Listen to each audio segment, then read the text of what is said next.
안녕하세요. 캔들피그와 기마백의 나불대화 시간입니다. 2021년은 집값이 사상 유례없는 피크를 치던 시기죠. 전셋값 역시도 같이 최고점을 찍던 시기였는데요. 그 당시 전세 계약을 했던 사람들의 2년 계약기간 만료가 슬슬 시작되고 있습니다. 그 계약 만료가 되는 사람들의 수가 올 하반기부터 크게 몰려 있는데요. 현재 전세가는 그때 시세보다 훨씬 낮은 상태고 임대인은 새로운 세입자를 받더라도 떨어진 전세가만큼 자기 돈을 추가로 얹어서 세입자에게 보증금을 돌려줘야 하는 그런 상황입니다. 전세 계약할 때보다 만기 때 전세가가 더 낮은 이걸 역전세라고 하죠. 며칠 전 한국은행에서는 전세 관련 조사 결과를 발표했는데요. 전세 가구의 반 정도가 역전세 위험에 처해 있다고 했습니다. 보증금 미반환 문제 급증은 당연한 거고 임대인의 채무로 인한 부동산 시장과 금융시장의 충격으로 이어질 수 있는 건데요. 어제 뉴스에서 집주인이 세입자에게 전세보증금을 돌려주기 위해 받는 대출인 전세보증금 반환 대출이 급증했다고 언론에서 본격적으로 다루기 시작했습니다. 아직 시작도 안 됐는데 말이죠. 오늘은 전세가가 2년 전 수준으로 돌아가지 않는 한 다른 위기와는 달리 문제시되는 시기가 정해져 있고 IMF에서 우리나라 경제의 취약점 중에 비중 있게 언급하는 전세 문제에 대해서 이야기를 한번 해보도록 하겠습니다. 반갑습니다. 김하백님. 네, 안녕하세요. 요즘 깡통전세, 역전세라 해서 부동산 시장이 되게 시끄러운데요. 지금 수도권뿐만이 아니라 지방에서도 역전세 문제가 엄청 심각하게 진행되고 있습니다. 이러다 보니 최근 한국은행에서도 하반기 역전세난에 대해서 깡통전세, 역전세 현황 및 시사점이라고 해서 자료를 발표할 정도인데요. 본격적인 내용에 들어가기 전에 먼저 깡통전세가 뭐냐면 깡통전세는 전세 가격이 지금 현재 시세보다 더 비싼 걸 얘기합니다. 그러니까 예를 들어 제가 집주인인데 2년 전에 5억에 전세로 내놓은 집이 있다고 해볼게요. 근데 그 집을 지금 팔려고 내놓으니까 시세가 5억이 안 되고 4억 5천인 겁니다. 집값이 전세가보다 싸진 집이네요. 네. 혹은 집값이 전세가보다 높아도 집주인이 그 집을 담보로 한 대출금하고 전세금을 합한 돈이 현재 집값보다 더 큰 경우를 깡통전세라고 표현을 하죠. 그리고 역전세는 캔들피그님이 말씀하신 것처럼 전세 가격이 계속 떨어져서 2년 전 전세 가격에 비해 지금 전세 가격이 더 낮아진 경우를 얘기하고요. 이렇게 되면 새로 들어온 보증금으로는 기존의 높은 전세가에 계약한 세입자한테 돈을 다 못 내주는 경우가 생기는데 이걸 역전세난이라고 해요. 지금부터는 최근 깡통전세, 역전세 위험이 얼마나 심각한지를 이해하기 위해서 화면에 그래프를 같이 한번 볼게요. 먼저 첫 번째 자료는 서울 아파트의 중위 전세 가격 흐름을 보여주고 있는 자료인데요. 중위 전세 가격이 뭐죠?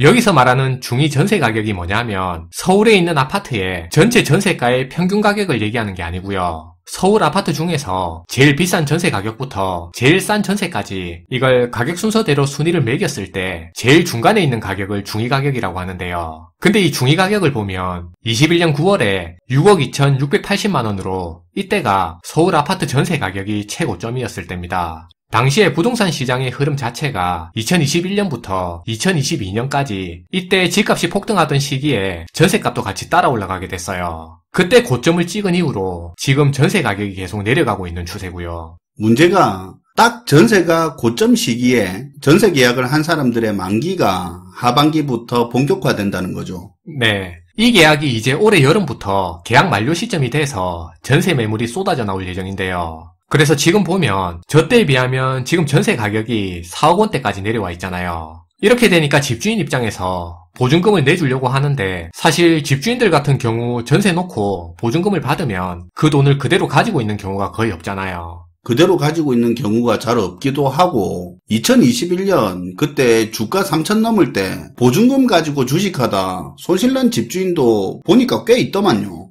네. 그런 사람들이 통계로 잡히는 건 아니지만 주변에 보면 은근히 있긴 있어요. 그러니까요. 전세가 높을 때 전세를 받으니까 전세입자 보증금 내주고도 돈이 남아서 그거 돌린다고 투자하다가 물려있는 사람 뭐 서로 쉬쉬해서 그렇지 아마 주변에 보면 제법 있을걸요. 네. 그런 사람들은 역전세까지 겹쳐서 더 답 없는 임대인들이기도 합니다. 아무튼 지금 중위 가격으로만 보더라도 임대인들이 당장 세입자 보증금 돌려주는데 1억이 넘는 돈이 추가적으로 더 필요해진 상황이 된 거예요. 이게 지금 중위 가격으로만 보니까 이 정도인데 아시는 것처럼 일부 지역에서는 전세 가격이 3억, 5억씩 내린 데도 있다고 하니까 그만큼 지금 역전세 문제가 심각하게 흘러가고 있는 거고 더 큰 문제는 앞으로 이런 상황이 계속 지속될 가능성이 되게 높다는 거예요.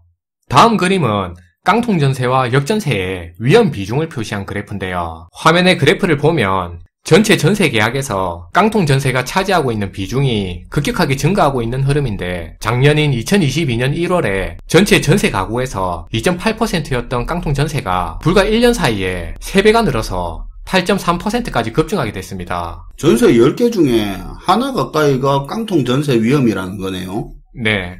역전세 가구 역시도 지금 심각한 상황인데요. 2022년 1월 기준으로 전체 전세 가구의 25.9% 정도가 역전세 위험에 노출된 가구였는데요. 근데 이게 지금 2023년 4월 기준으로 보면 52.4%까지 100만 가구가 넘는 규모로 전체의 절반이 넘는 가구가 역전세 위험에 놓인 걸로 드러나고 있어요. 그런데 지금 부동산 시장을 보면 하반기 입주 물량이 더 늘어날 걸로 보이기 때문에 깡통전세와 역전세 문제는 앞으로 더 심각해질 거라고 전망되고 있어요. 이게 보증금 돌려줘야 하는 만기일이라는 명확한 기한이 있다 보니까 문제가 본격화되는 시점도 정해져 있을 텐데 기사에서 보면 문제시 되는 게 하반기라고 둥구스레 그렇게 이야기하던데 한 가을 정도부터 됩니까?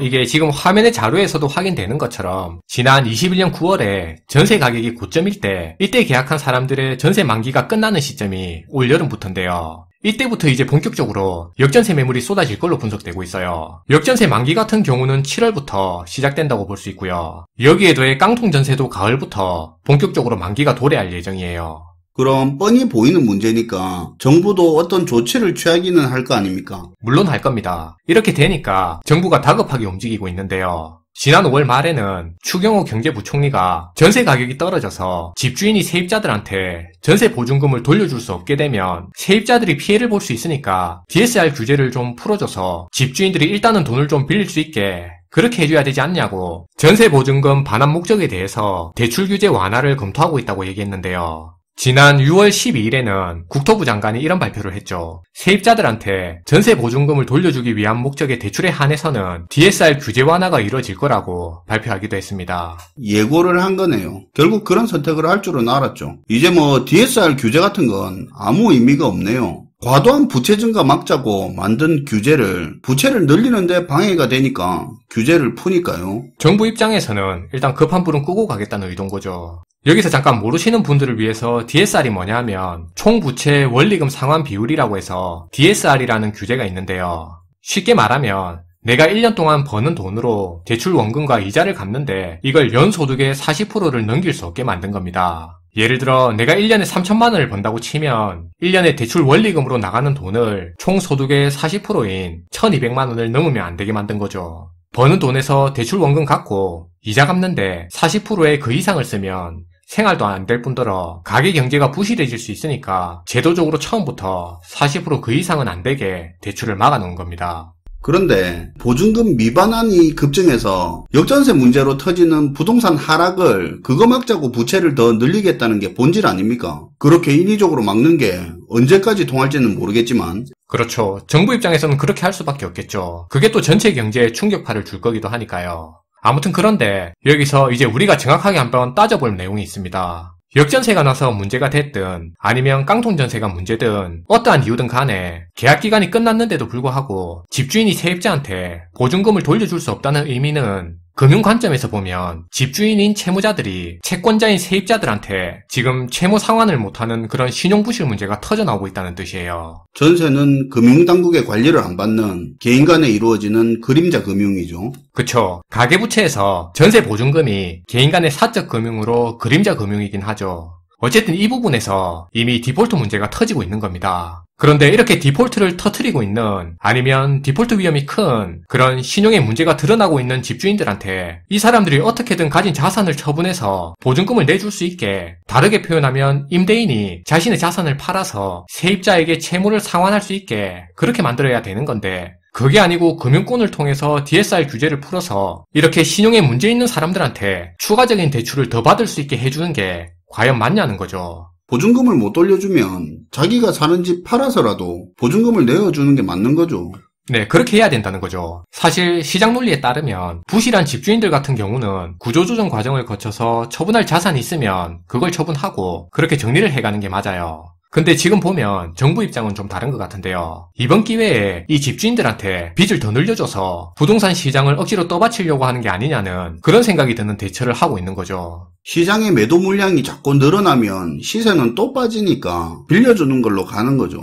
네. 그러니까 가계부채 상황이 심각하다 못해 위기 상황까지 와서 재작년 대출 규제까지 하던 거 온데간데 없고 부동산 침체가 심해지니까 부채를 더 늘려서 부동산 가격 하락 막기에만 급급한 거예요. 다음 자료를 보시면 지금 우리나라 가계부채 규모가 어느 정도인지 쉽게 확인할 수 있는데요. 이렇게 되니까 지금 한국은행에서도 우려감을 드러내고 있어요. 제가 나중에 따로 한번 다루려고 하고 있는 건데 최근에 하는 총재가 자기 권한 밖의 문제에 대해서 지적을 많이 하더라고요. 네, 부채 터질까봐 금리는 금리대로 못 올리는데 이렇게 한편으로는 부채 늘리는 정책만 나오고 있으니까 자기도 답이 없겠죠. 아무튼 지금 우리나라 가계부채 규모가 GDP 대비 100%가 넘는 상황인데요. 한국은행에서는 가계부채 규모가 GDP 대비 80%를 넘으면 경기 침체 가능성이 높다고 해서 가계부채 규모를 80% 밑으로 낮춰야 한다고 얘기하고 있습니다. 그런데 이런 와중에 정부에서는 DSR 규제를 풀어서 그것도 부실한 집주인들한테 돈도 더 빌려주고 가계부채를 계속 늘리려고 하고 있는 거죠. 최근에 정부에서는 이번에 깡통전세나 역전세 문제가 계속 깊어지다 보니까 전세 제도를 가지고 수명이 다한 거 아니냐고 전세제도 소멸론을 거론하고 있는데요. 이게 의도가 깔려있는 발언인 것 같긴 한데 근데 사실 전세제도 자체는 정부가 의도적으로 정책을 쓴다고 해서 단기간에 없애기는 힘들다고 보는 게 맞을 것 같습니다. 규모가 축소가 될 수는 있겠지만 현실적으로 없어지기는 어렵고 계속 유지될 가능성이 훨씬 높죠. 한국경제연구원에 따르면 지금 부동산 시장에 들어와 있는 전세 보증금이 2022년 말 기준으로 1,058조 원이 넘는 걸로 추산되고 있는데요. 그럼 전세 제도가 사라지면 이 1,000조 원이 넘는 돈을 누가 어떻게 감당할 거냐는 이런 문제가 생기는 거죠. 천조치 대출이네요. 그쵸. 전세라는 이미 만들어진 시장에서 이렇게 쌓여있는 돈인데 이걸 전세 시장을 없애고 정부가 빚으로 떠안을 건지 아니면 금융권에서 공식적인 가계대출로 1,000조 원의 대출을 덮을 건지 이런 방법밖에 안 보이는데 규모가 워낙 거대하다 보니까 이게 사실 지금 상황에서 현실적으로 가능한 얘기가 아니죠. 마지막으로 앞에서 지금 정부가 DSR 규제를 완화해서 물론 보증금 반환 목적에서라고는 하는데 어쨌든 이미 부실한 집주인들한테 대출을 더 늘려주는 대책을 추진하려고 한다고 얘기했잖아요. 근데 이게 단기적으로는 지금 부채 문제가 터지는 걸 막고 부동산 시장도 떠받칠 수 있는 것처럼 보일 수는 있는데 근데 결국엔 전반적인 금융부실 문제로 이어지게 될 거라는 겁니다. 이게 진짜 문제인 거죠. 빚을 더 늘려서 경제위기가 안 생기고 대신에 부채 부담이 커진 걸로 유지할 수만 있다면 뭐 찬반이 있겠지만 그거 자체는 해결책이 될 수 있겠지만 결국 터질 수밖에 없는 거잖아요.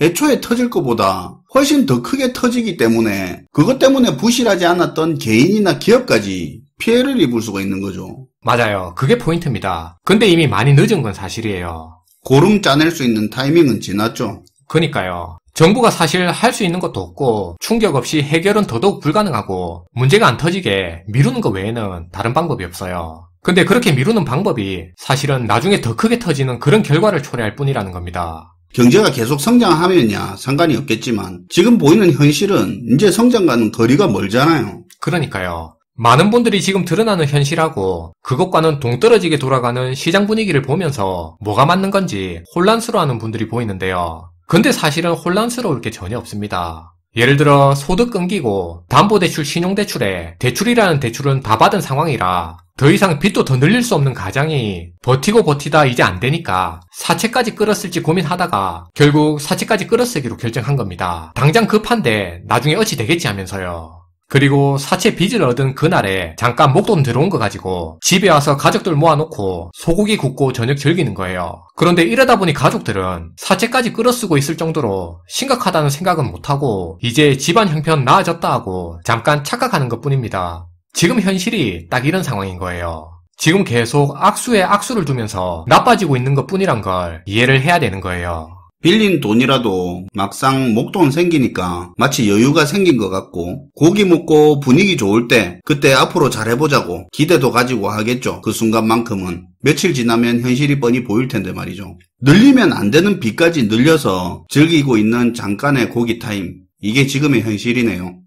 오늘도 잘 들었습니다. 김하백님. 네, 감사합니다. 저희 의견에 동의 못한다니 어떠니 비하하는 분들도 많고 한데 뭐 다 좋습니다. 다만 기대감을 마치 논리처럼 포장한 정보들은 걸러 들으시고요. 지금은 기대보다 드러나는 현실 그 자체에 좀 관심을 가져주시면 좋을 것 같습니다. 시청해주셔서 감사하고요. 지금까지 나불대야 시간이었습니다.